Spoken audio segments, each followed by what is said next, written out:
దళిత జాతి ఉమ్మడి ఆంధ్రప్రదేశ్లో ఈ దేశంలోని చీకటి దినం ఏదైనా ఉన్నదంటే అది మాకు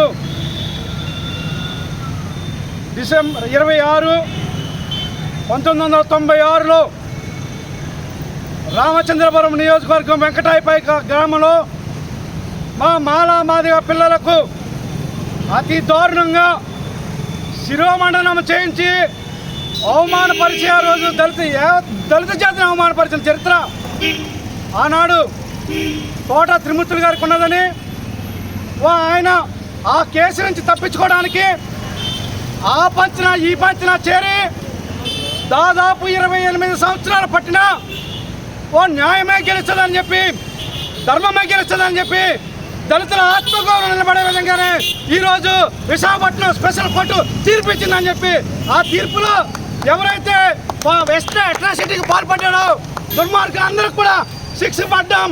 దళితుల ఆత్మగౌరవానికి నిదర్శనమని ఈరోజు ధర్మం గెలిచిందని న్యాయం గెలిచిందని చెప్పి దళితుల మీద ఒక నానుడు ఉంది. కొంతమంది దుర్మార్గులు ఎస్సీ అట్రాసిటీ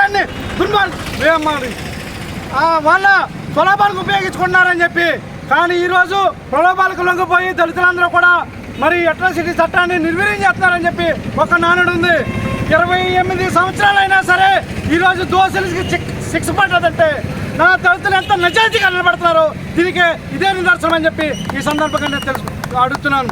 అదేవిధంగా మేము ఎమ్మెల్సీ ఇచ్చినప్పుడే ఈ దుర్మార్గుడికి తోట త్రిమూర్తులకి ఎమ్మెల్సీ ఇచ్చినప్పుడే మేము వైసీపీ పార్టీ జగన్మోహన్ రెడ్డి గారికి మేము చెప్పాం, అయ్యా జగన్మోహన్ రెడ్డి గారు దళితులకు గుండె గీయించి దళితులను అవమానపరిచిన చరిత్ర ఉన్న వ్యక్తికి మీరు